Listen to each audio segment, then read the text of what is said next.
오늘은 기대하라 라는 제목으로 말씀을 나누고자 합니다. 기대하라. 여러분, 우리는 삶 가운데 뭔가 이루기 위해서 그 바라는 목적, 소망을 가지고 지금의 시간을 준비하면서 달려가곤 합니다.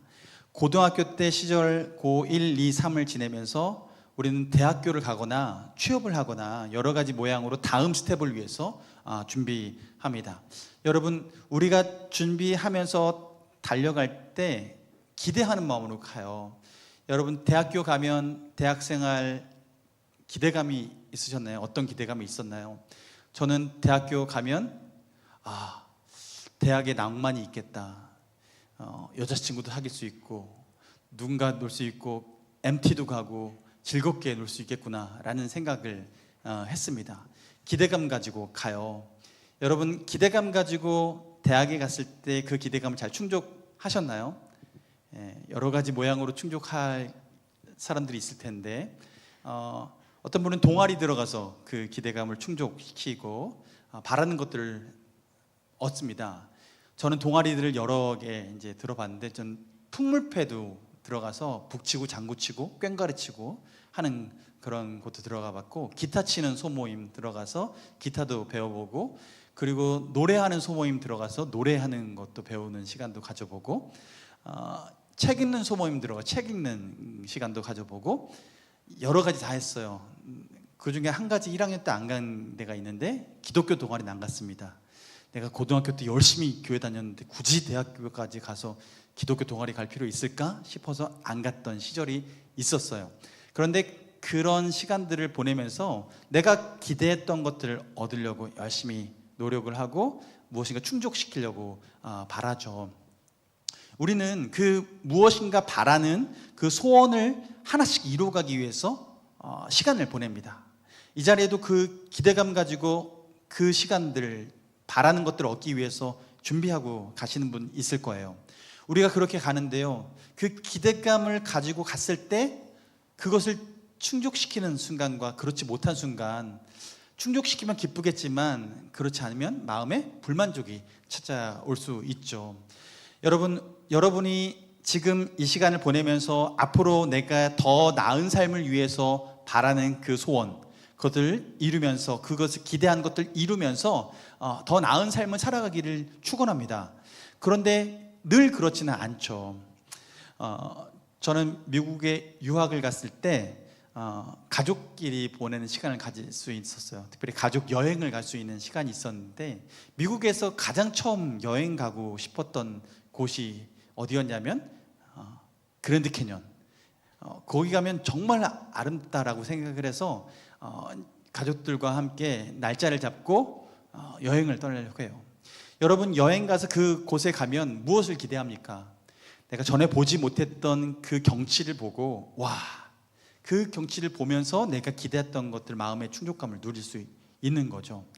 그때 제가 유학을 가서 그 수업 끝나고 나서 이제 여행을 가려고 했던 날짜를 잡고 아이들과 함께 움직입니다. 그때 아이들이 초등학교 5학년, 3학년 이때였어요. 이제 3학년, 5학년, 6학년 넘어가려고 하고 3학년 넘어가려고 하는 그 시즌에 그때 그랜드 캐년을 가는데요, 아이들이 같이 가려고 할 때 저와 같은 소망을 가졌을까요? 그렇지 않아요. 장거리 여행을 해야 되거든요. 차를 타고 길게 가야 돼요. 끝도 없는 길을 찾아서 며칠을 거쳐서 그랜드 캐년을 가야 되는 거죠. 네, 자녀들과 함께 가는데 저는 계속 얘기합니다. 야, 저기 바깥을 봐. 저기 바깥을 보면 도로 주변에 있는 모습들 봐, 산 봐, 얘기를 하면서 쭉 가요. 그랜드 캐년 도착하기 전까지 쭉 어르고 달려서 기대하는 그 장면을 보리라 하고 갑니다. 도착을 했습니다. 그냥 도착했는데요, 저희 눈앞에 펼쳐진 그랜드 캐년의 광경은 날씨가 가는데 우박 떨어지고요, 가는데 비가 오고요, 가는데 바람이 치는 거예요. 그래서 도착했을 때 내가 이 기대하는 걸 볼 수 있을까 싶었는데, 도착해서 뭘 볼게요? 그랜드 캐년의 그 광경을 봤을까 싶은데, 제가 그때 사진을 한 장 준비했습니다. 사진 우리 자녀 셋과 함께 찍은 사진인데요. 도착하니까요 눈이 내리는 거예요. 앞에 사진. 예. 눈이 내리는데요.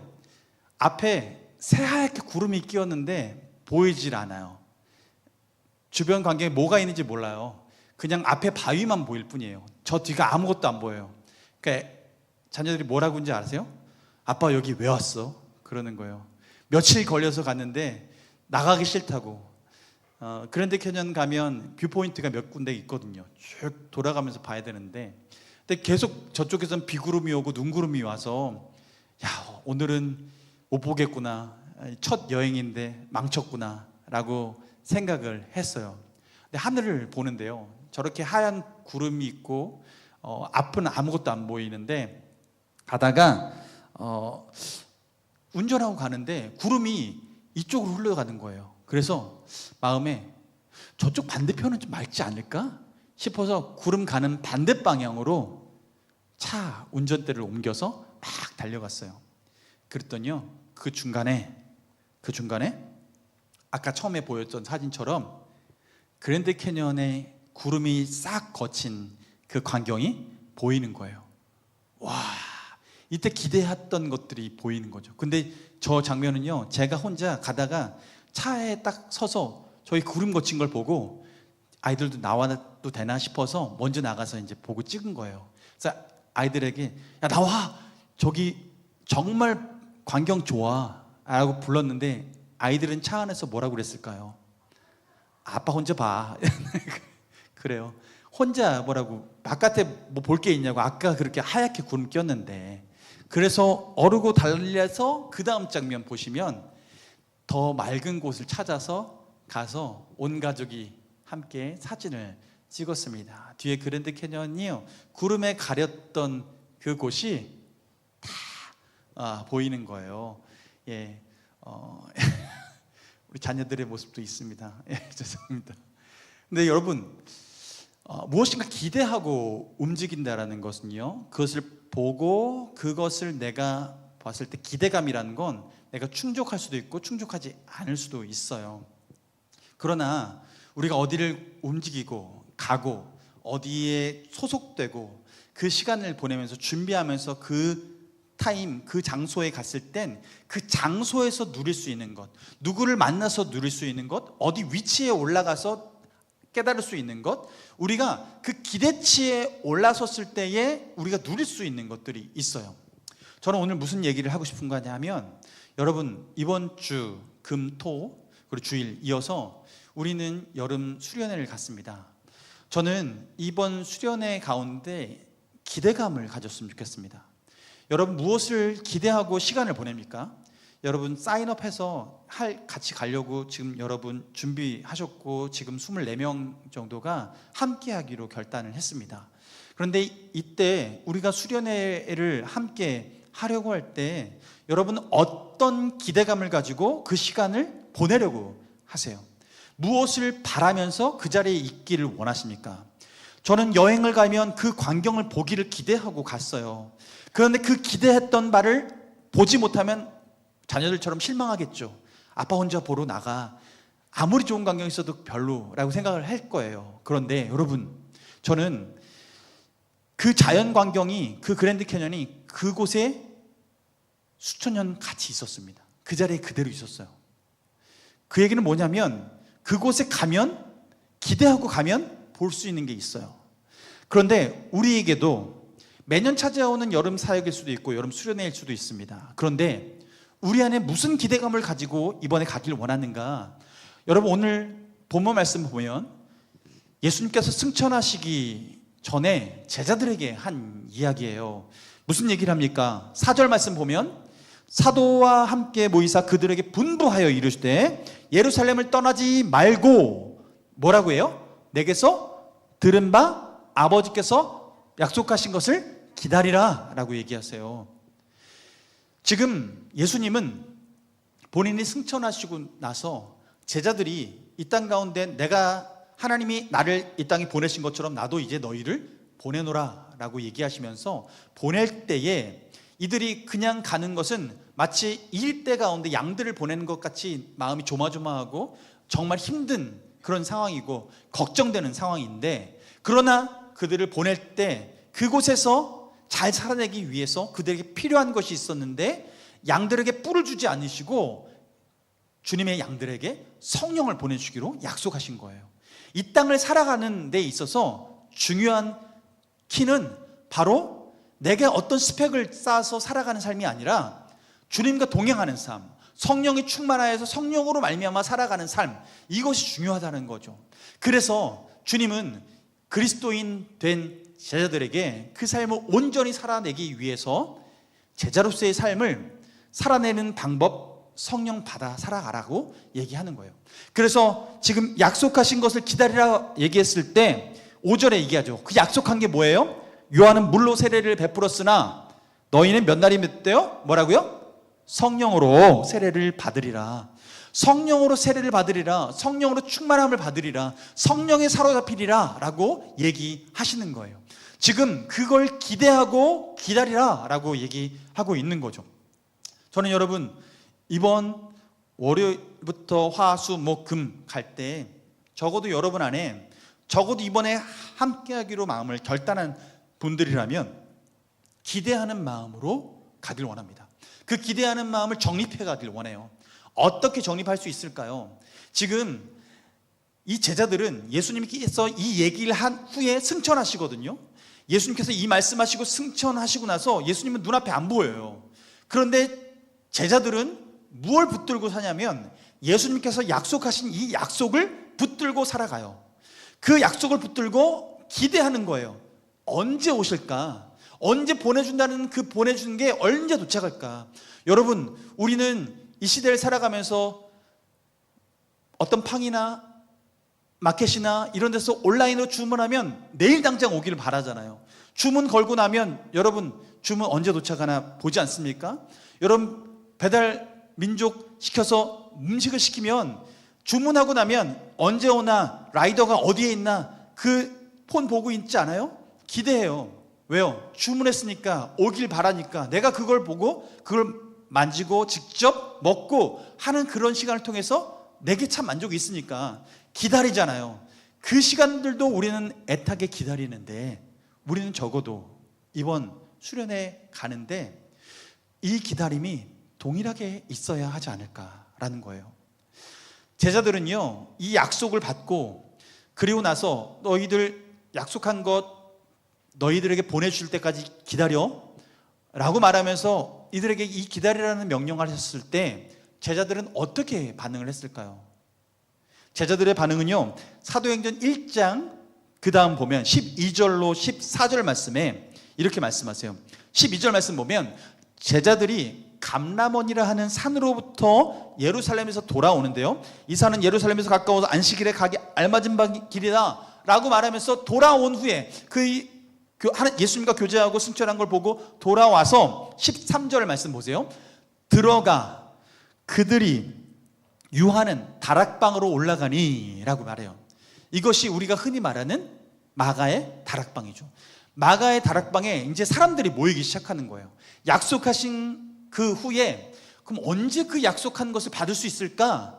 이제 배달 주문 딱 넣었는데 이게 언제 도착할까? 그때부터 기대감을 갖기 시작하는 거죠. 그래서 그들이 기대감을 가지고 한 일이 무엇이냐면 지금 마가의 다락방에 모이기 시작하는 거예요. 그 마가의 다락방에 올라가 보니까요, 베드로, 요한, 야고보, 안드레, 빌립, 도마, 바돌로메, 마태, 알페오 아들 야고보, 실로신 시몬, 야고보의 아들 유다, 그리고 14절에 여자들과 예수의 어머니 마리아와 예수의 아우들과 그들이 함께 모여서 뭐래요? 마음을 같이하여 오로지 기도에 힘쓰더라 라고 얘기해요. 그들이 예수님께서 약속을 딱 받고 난 후에 그 약속을 받은 후에 그들이 결단한 게 뭐냐면 함께 모여서 언제 오나 그 간절함을 가지고 주님 약속한 것 보내주세요. 약속한 거 언제 받을 수 있나요? 주님 앞에 기도하기 시작하는 거예요. 여러분 생각해 보세요. 우리는 성령이 언제 임한 줄 아나요 모르나요? 여러분 성령이 언제 임했죠? 이 약속한 이후에? 지금은 아닌 것 같습니까? 네. 아직 안 오신 것 같아요. 예수님께서 약속하신 이 성령은 오순절날 임했죠. 그래서 오순절날 약속하신 이 성령이 임하게 되어서 제자들이 성령 받아서 방언을 하고 예수 그리스도의 그 높은 것을 찬양하는 그런 경험을 하게 돼요. 각 나라의 방언을 하게 돼요. 근데 여러분, 오순절날이라는 것은 언제부터 오순절이죠? 오순이라는 건 50이잖아요. 50. 언제부터 카운팅하는 거예요? 네, 6월절부터 시작을 해서 6월절부터 시작해서 하루, 이틀, 사흘, 나흘 해서 50일 되는 날을 이제 우리는 오순절이라고 해요.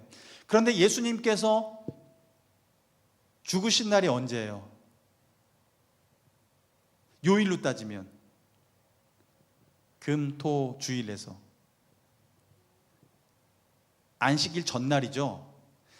그래서 요일로 따지면 금요일 날 돌아가셨어요. 그래서 우리는 성금요일이라고 해서 금요일 날을 기억하죠. 부활절은 언제예요? 주일날 부활절을 갖죠. 그 얘기는 뭐냐면 지금 유대인들이 지키는 안식일은 무슨 요일입니까? 요일로 따지면 토요일이에요. 토요일이 안식일이에요. 그래서 유대인 절기로 해서 안식일이 오기 전날에 예수님이 십자가에 못 박혀 돌아가십니다. 그래서 안식일은 거룩해야 하기 때문에 시체를 걸어둘 수 없어요. 그래서 안식일이 찾아오기 전날, 유대인 역에서는 밤이 되면 다음 날로 넘어가거든요. 그러니까 해지기 전에 예수님의 십자가 못 박고, 그리고 해지기 전에 예수님의 십자가에서 끌어내려서 죽은 걸 확인하고 끌어내려서 무덤에 집어넣죠. 그러면 예수님이 돌아가신 금요일, 그리고 안식일, 그리고 예수님이 언제 부활하세요? 돌아가시고 3일 만에 부활하셨잖아요. 금요일 날 돌아가셨어요. 안식일 날 무덤에 있으셨어요. 안식 후 첫날 되는 주일 날 부활하셨어요. 그러니까 우리가 지키는 주일은 언제를 지키는 거예요? 예수님의 부활을 지키는 거예요. 예수님의 부활을 찬양하는 거예요. 그래서 우리는 이 주일 예배를 드리는데요, 지금 오순절을 카운트를 할 때 그 6월절, 그리고 부활하신 첫날에 6월절 다음 안식일 다음 날 첫날에 부활하시고 1, 2, 3, 4, 5, 6, 7, 8 쭉 지내시는 거죠. 예수님이 부활하시고 나서 안식 후 첫날에 부활하시고 나서 제자들에게 나타나시고, 그리고 제자들 가운데 며칠 동안 함께 하셨어요? 4일? 40일. 40일 동안 함께 하시고 40일째 되는 날 제자들에게 이 얘기를 하시고 승천하신 거예요. 그러니 예수님께서 승천하시고 나서 성령은 오순절날 임하는데 잘 기억해 보세요. 예수님이 성령을 오순절날 보내주겠다라고 얘기하셨나요? 아니에요. 그날이 언제인지는 몰라요. 그런데 중요한 건 예수님이 보내주겠다라고 약속하셨어요. 그래서 제자들은 그걸 받기 전까지, 성령 받기 전까지 움직이지 않으려고 해서 그들은 기도하기 시작한 거예요. 언제 보내주시려나?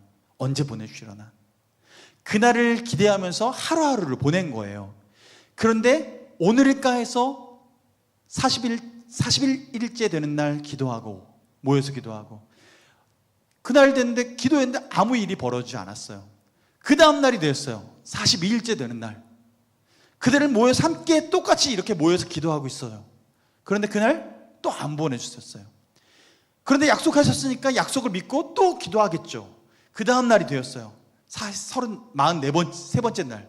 그렇게 하루, 이틀, 사흘 쭉 더 넘어가는데 49번째 날 지내고 나서 도대체 언제 보내실까 싶은데 그들은 그 약속을 끝까지 믿었어요. 그러니 끝까지 믿으니까 어떻게 했어요? 끝까지 기도한 거예요. 언제까지요? 보내주실 때까지.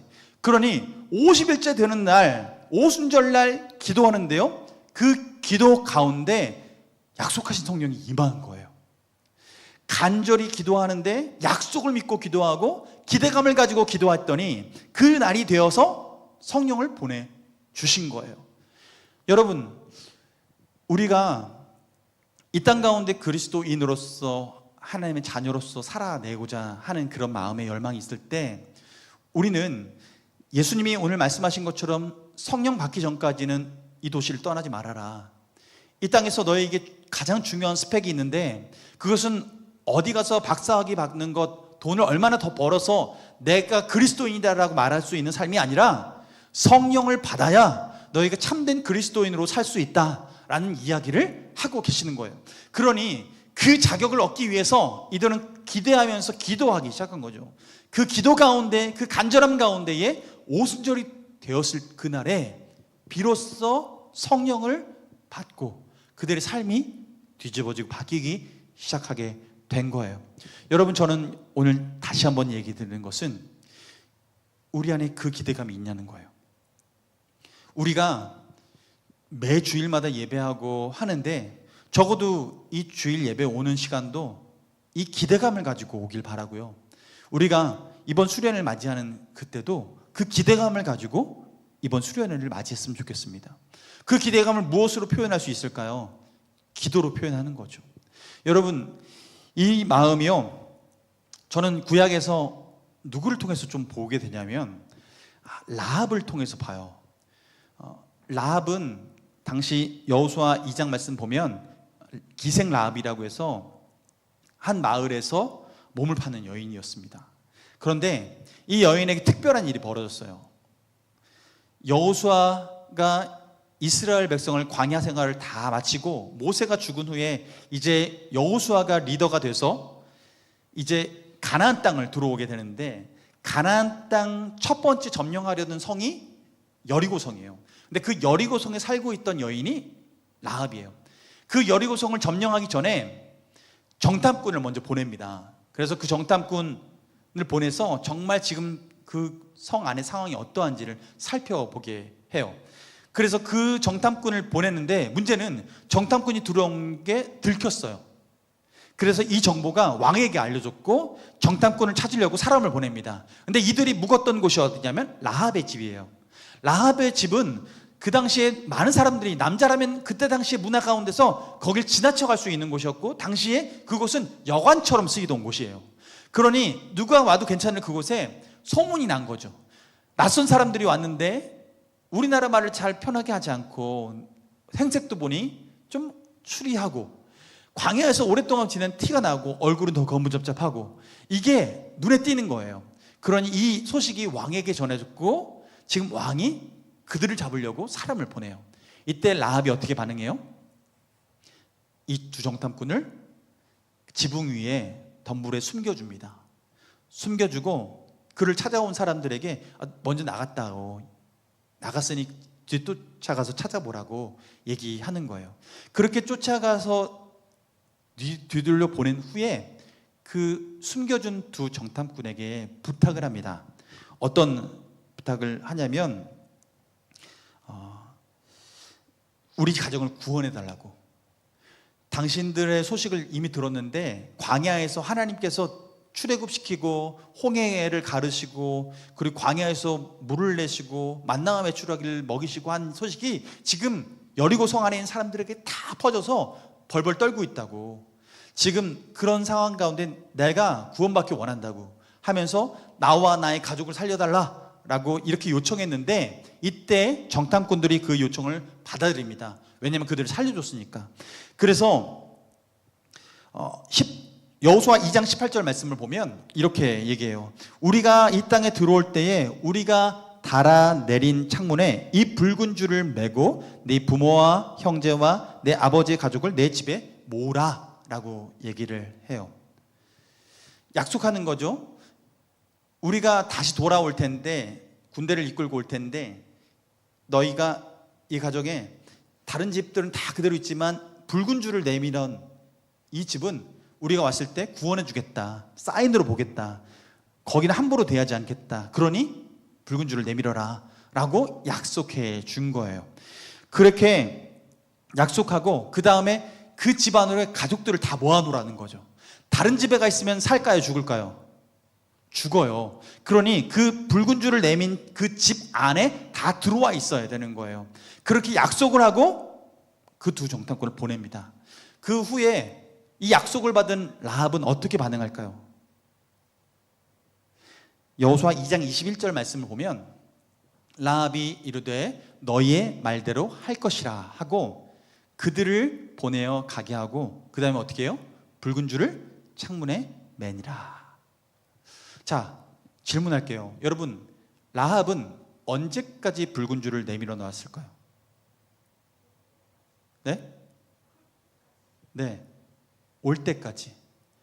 이스라엘 군대가 성에 와서 우리를 점령할 때까지, 그때까지 이 줄을 내어놨을 거예요. 그 사이에 여러분 생각해 보세요. 여러분, 이 약속을 하고 갔는데 아우 비 오네. 그래서 이 빨간 줄을 이렇게 거두어 드린 것, 마음 불안하지 않겠어요? 내가 잠시 거두어 드렸던 그때 오면 어떡하겠어요? 그럼 몰살당하잖아요. 그러니 라합은 그 약속을 받은 이후부터 이스라엘 군대가 오기까지 끝까지 그 붉은 줄을 내밀어 놓은 거죠. 시간을 한번 계산해 보면 얼마 동안 그 줄을 내밀어 놓았을까? 적어도 최소 2주에서 4주, 이 사이 기간 동안을 내밀어 놓았어요. 정탐꾼이 돌아가서 성안의 소식을 알려주고, 이 성안의 소식을 들은 후에 여호수아 장군이 이스라엘 백성들에게, 남자들에게 특별히 할례를 명하고, 그리고 그 할례 이후에 몸이 회복될 때까지 기다린 시간과 함께, 그리고 그 시간 이후에 요단강을 건너는데, 요단강을 건너는 시간, 이 시간까지 해서 시간이 쭉쭉 지나가는 거죠. 그래서 여러분, 이스라엘 군대가 옵니다. 우리가 잘 아는 지식 중에 하나인데요, 교회 다녔다면 여리고성은 언제 함락됩니까? 이스라엘 군대가 도착했더니 함락됐습니까? 아니에요. 어떻게 함락돼요? 이스라엘 군대가 도착했어요. 그런데 하나님께서 사제를 보내서 명령하시죠. 여리고성을 함락하는 방식을 얘기합니다. 첫째, 너희들 가면 그냥 못한다. 여리고성을 함락할 때에 그 앞에 제사장을 놓고, 그리고 찬양대를 세워서 나팔을 불면서 돌아야 되는데, 도착해서 첫째 날 한 바퀴 돌고 집에 돌아오고, 둘째 날 가서 한 바퀴 돌고 집에 돌아오고, 쭉쭉 하잖아요. 여섯째 날 하고 돌고, 마지막째 날 7바퀴 돌고, 그리고 돌아오죠. 자, 라합 입장에서 여러분 생각해 보세요. 라합 입장에서, 라합은 두 정탐꾼에게 약속을 받고 붉은 줄을 내밀었습니다. 붉은 줄을 내밀고, 그리고 기다려요. 하루, 이틀, 오늘 올까 내일 올까. 그런데 마치 때가 됐는데 저기서 많은 사람들이 60만 대군이 쭉 오는 거예요. 먼지를 펄펄펄 풍기면서 딱 도착했는데, 이들이 바로 여리고성에 들어와서 우리 구원할 줄 알았는데, 도착했는데 저 멀리 진영을 짜고 있고, 진영에 있다가 하루 날 정해서 성 바깥을 오더니만 나팔 붕 불면서 이렇게 한 바퀴 빙 돌아요. 라합은 언제 그 줄을 다시 올렸을까요? 첫째 날 도착했을 때 한 바퀴 돌 때? 아니요, 그때도 그대로 놨었어요. 왜요? 아니, 성을 점령할 줄 알았는데, 그런데 여전히 그냥 와서 한 바퀴 돌고 그냥 가는 거야. 둘째 날이 됐어요. 오늘 점령할까 싶었어요. 왔어요. 라합이 보고 있어요. 아, 오늘 들어오나? 오늘 들어오나? 우리 구원 받으려나? 하는데 한 바퀴 삥 돌고 또 가요. 셋째 날 되려나? 한 바퀴 삥 돌고 또 가요. 라합의 입장에서는, 아니 왔으면 뭔가 일을 하지, 아무 일이 일어나지 않는 것 같고 내가 구원받아야 되는데 지금 애달픈 거죠. 그러나 라합은 그래도 기다렸어요. 약속을 믿고 구원받기를 기다렸어요. 약속이 성취될 때까지 기다렸어요. 무엇을 기대하면서 기다렸어요? 오면 내가 구원받을 것이다. 내가 구원받을 것이다. 다른 집은 다 멸할지라도 우리 집안, 내가 이 붉은 줄을 내밀어 놓은 우리 가족들 구원받을 것이다. 이 생각 가지고 기다렸어요. 그래서 여섯째 날 지나고 일곱째 날 이들이 다른 때와 다르게 몇 바퀴 더 도는 거죠. 그리고서 그들이 외치는데, 다른 때와 다르게 함성을 외치는데 갑자기 성벽 한쪽이 우르르 무너지는 거예요. 그날이구나. 그날이구나. 이스라엘 군대가 들어오고 성 안이 점령되고 성 안에 있는 모든 것이 불타고 모든 사람이 죽어나가는데, 그런데 그 줄 내밀었던 그 집안만 살았어요. 그래서 여호수아 6장 25절 말씀을 보면, 여호수아 6장 25절 말씀 보면 여호수아가 기생 라합과 그의 아버지의 가족과 그에게 속한 모든 것을 살렸으므로 라고 얘기합니다. 그래서 살아서 어느 때까지 있었냐면 그가 오늘까지 이스라엘 중에 거주하였느니라 라고 얘기하면서 그 이유를 뭐라고 해요? 여호수아가 여리고를 정탐하려고 보낸 사자들을 숨겼음이라 라고 얘기하는 거죠. 지금 그 약속을 받았던 이 라합은요, 무엇을 기대하고 그 시간들을 버텼을까요? 내가 약속대로 구원 받으리라 라는 것을 기대하고 그 시간들을 버텼어요. 여러분, 우리는 지금까지 자라오면서 어떤 사람은 모태신앙으로 자라오고 교회 안에서 여러 가지 모임을 갖고 이 시간들을 보내고 지금까지 와 있는 청년들일 수 있어요. 어쩌면 우리 인생 가운데 우리 삶에 승리의 경험, 성취의 경험, 이것을 경험하기까지 여리고성 한 바퀴 돌면, 아니 여리고성에 이스라엘 군대가 도착하면 내가 승리를 맛볼 수 있고 구원을 맛볼 수 있을 것이라 생각하고 보냈던 시간들이 있을 거예요. 그런데 아무 일도 일어나지 않고, 둘째 날 돼도 아무 일이 일어나지 않고, 셋째 날에도 아무 일도 일어나지 않고, 그러나 주님께서 약속하신 그 하나님께서 그 약속의 그날에 성벽을 허무시고 그리고 그 성 안에 구원을 일으키시는, 특별히 약속받은 그 자를 구원해내시는 역사가 그 가운데 반드시 일어났다라는 거예요.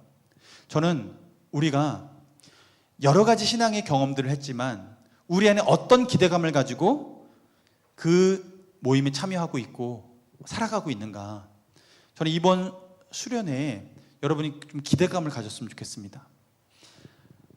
하나님께서 오순절날 제자들에게 성령을 보내주시겠다고 약속하셨던 것을 기다리면서 열흘 동안 언제 보내주시려나 언제 보내주시려나 그 기대감을 가지고 기도했던 것처럼, 그리고 정탐꾼이 라합에게 구원을 약속하고 붉은 줄을 내밀어 놓아라 라고 얘기하면서 라합은 그 구원받을 그날을 고대하면서 그 줄을 내밀고 하루를 기다리고 이틀을 기다리고 언제 나는 살 수 있을까, 심지어 이스라엘 군대가 눈앞에 와 있고 내가 드디어 구원받겠구나 싶은 그 순간에도 여전히 내게는 아무런 일이 일어나지 않고 혹시 내 인생 이렇게 끝나는 건가 싶은 그런 두려움이 찾아오는 그 순간에도 여전히 하나님을 신뢰하고 그 시간을 버티고 그 약속한 것을 받아내는 것, 그 구원을 받아내는 것, 누리는 것, 저는 그것이 우리 공동체 안에 있기를 원합니다. 여러분, 저는 목사님 수련회 여러 번 참석해 봤어요. 여기 말고도 다른 데도 참석해 봤어요. 첫째 날 경험일 수 있어요. 둘째 날 경험일 수도 있어요. 여러분, 셋째 날 경험일 수 있어요. 그런데 여러분의 인생 가운데에 이스라엘 군대가 여리고성을 7바퀴 도는 그 순간이 올 것입니다. 저는 그때가 여러분의 인생에 하나님의 구원의 날이 임하고 하나님께서 약속하신 성령을 보내주면서 여러분의 삶이 바뀌는 역사가 일어나리라 봐요. 저는 그 날이 오기를 원합니다. 그리고 그것을 소원하고 기대하면서 함께하기를 원합니다. 여러분, 그 기대감 있으시다면 저는 여러분이 하나님 앞에 좀 이런 마음 가졌으면 좋겠어요. 이사야서 40장 31절 말씀 보면, 이사야서 40장 31절 말씀에 이렇게 말합니다. 오직 여호와를 앙망하는 자는 새 힘을 얻으리니 독수리가 날개치며 올라감 같을 것이요 다름박질하여도 곤비하지 아니하겠고 걸어가도 피곤하지 아니하리로다. 우리에게 주님께서는 얘기하시는 거죠. 여호와를 앙망하는 자에게는, 앙망하는 게 뭘까요? 네.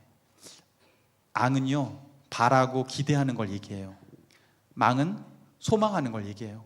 우리가 소망하는 것을 받기를 바라면서 기대하면서 주의 구원을 기대하면서 우리가 그 기대감 가지고 나아갈 때는 하나님께서 우리에게 약속하시는 거죠. 새 힘을 얻으리니 독수리가 날개치 모른 것처럼 날개치고 올라갈 것이고 다른 박질에도 피곤하지 않고 걸어가도 피곤하지 않을 것이다. 우리에게 이 약속을 해 주시는 거예요. 여러분, 그렇다면 적어도 우리가 이것을 기대하고 하나님 앞에 담대히 나갔으면 좋겠습니다. 그러면 그 기대감 가지고 우리가 나아갈 때 어떤 태도로 나가야 될까? 예레미야 33장 2절 3절 말씀 보면 우리 함께 읽어볼게요. 함께 읽습니다.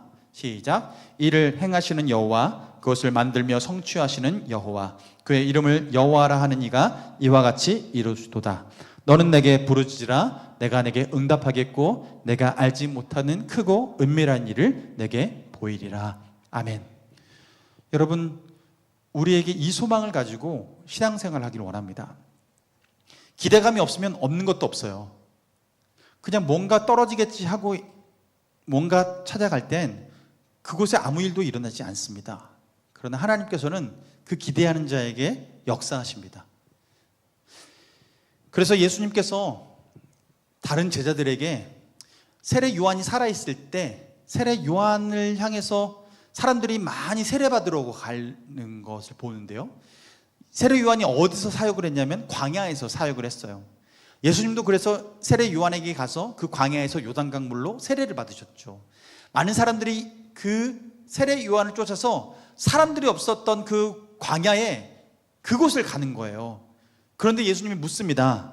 마태복음 11장 7절 그리고 8절 말씀 보면요, 그들이 떠나며 예수께서 무리에게 요한에 대하여 말씀하시되 너희가 무엇을 보려고 광야에 나갔더냐 라고 물어요. 너희들 도대체 무엇을 보려고 거기 가니?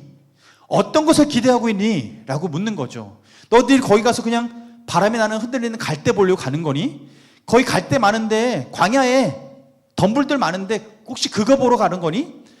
아니라는 거죠. 8절에 뭐라고 합니까? 그러면 너희가 무엇을 보려고 나갔더냐?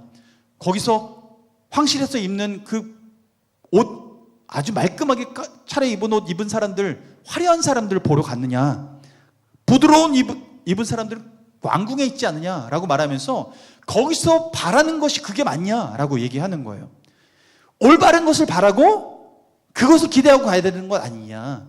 그런데 너희들이 찾아갔을 때는 그 광야에 다른 것 보려 간 것이 아니라 9절에 말 보면요, 너희가 어찌하여 나갔더냐? 선지자를 보기 위함이 아니더냐. 맞다라고 얘기하는 거죠. 여러분, 우리가 이 시대에 살아가면서 지금의 선지자는 끊어졌죠. 그러나 하나님이 약속하신 것이 무엇입니까? 성령을 보내주시겠다고 약속하셨어요. 그렇다면 우리가 그 자리를 찾아가서 시간을 구별하고 참여한다고 할 때, 또한 우리가 주일 예배를 시간을 구별해서 이 자리에 와서 예배할 때 우리가 가져야 될 기대감은 이곳에 와서 무엇을 기대하는 거예요? 선남선녀 커플 맺는 걸 기대하십니까? 하길 바랍니다. 예, 만남이 있길 바라요. 그런데 우리가 이 예배라는 자리 가운데 나와서 바라고 기대하는 것이 무엇이냐는 거예요. 우리는 살아계신 주님을 만나고 성령으로 말미암아 주님께서 주시는 감동 가운데 말씀을 깨닫고 말씀대로 살아갈 힘을 얻고 이 땅 가운데 그리스도인다운 삶을 살아가기 위해서 우리는 애를 쓰고 있는 거 아니냐는 거예요. 우리가 이 자리에 나온 이유가 무엇입니까? 그리고 이번 주에 금요일, 토요일 시간을 구별해서 우리가 수련회를 가려고 하는 그 목적은 무엇입니까? 거기에 가서 기대하는 것은 무엇입니까? 저는 그랜드 캐년에 가서 기대한 것은 그 풍경을 보는 걸 기대했어요. 그런데 그곳에 어쩌면 우리는 첫날 가서 안개만 볼지 몰라요. 실망할 수도 있어요. 그런데 여러분, 저는 여러분에 도전합니다. 그곳에 있었던 그랜드 캐년은 그대로 있었습니다. 그 구름이 거치니까요, 그랜드 캐년을 볼 수 있었습니다. 여러분, 은혜를 구하는 그 자리에 갔을 때 하나님은 여러분에게 그 은혜를 예비해 두고 계십니다. 여러분이 바라는 그 은혜를 하나님은 준비해 두고 계십니다. 그렇다면 그것을 기대하고 가시기 바랍니다. 여전히 거기 계신 그 하나님을 여러분 만나시길 바랍니다. 여전히 기다리고 계신 그 하나님을 오늘도 만나시길 바랍니다. 우리의 인생은 내일에 있는 것이 아니라 지금에 있습니다. 하나님께서는 그것을 기대하고 바라는 자에게 반드시 역사하십니다. 하시는 거예요. 저는 그 하나님을 맛보길 원해요. 여러분이 그 은혜 가운데 누리길 원해요. 그러므로 여러분 기대하십시오. 그리고 함께 하십시오. 아직 결정 안 하셨다면 결정하십시오. 그리고 결정하셨다면 기대하십시오. 그리고 참여하십시오. 때로는 내가 기대했던 첫날인 것 같아 보이고 둘째 날 같아 보일지라도, 여리고성이 언제 무너지나 싶은 그 순간 의심이 들지라도 여러분 끝까지 주님을 기대하면서 기다려 보십시오. 그리고 그 가운데 나아가 보십시오. 부르짖을 때 주님께서 은혜를 허락해 주십니다. 여러분, 우리 한번 찬양했으면 좋겠는데요. 비준비하시니 찬양입니다. 우리 주님은 위대하십니다. 능력이 많으십니다. 주님의 지혜가 무궁하고 인자는 영원합니다. 주님 앞에 우리가 마음을 내고 나아갔을 때 여러분, 하늘에 비를 준비하시는 그 주님께서는 이 땅에 그 구름을 보게 하시고 그 구름 가운데 있던 그 비가 이 땅 가운데 내리게 하셔서 그 비의 역할은 무엇이냐면 이 땅에서 생명이 움트게 하는 거예요. 여러분, 하나님도 지금 이 순간 우리 가운데 우리의 영혼이 움트길 원하면서 준비하고 계신 게 있어요. 준비하신다면 우리는 기대해야죠. 이번 주부터 비 온다고 합니다. 여러분, 우리는 무엇을 기대합니까? 재밌게 놀길 기대합니까? 저는 그것을 넘어서서 하나님이 여러분의 인생 가운데 충만하게 임재하시길 원합니다. 비 준비하신 그 주님께서 우리 인생을 풍요롭게 해주시길 원합니다. 그렇다면 그 풍요롭게 하실 그 주님을 고대하면서 우리가 함께 나아가는 거죠. 여러분, 이 시간 함께 찬양하면서 나가길 원합니다.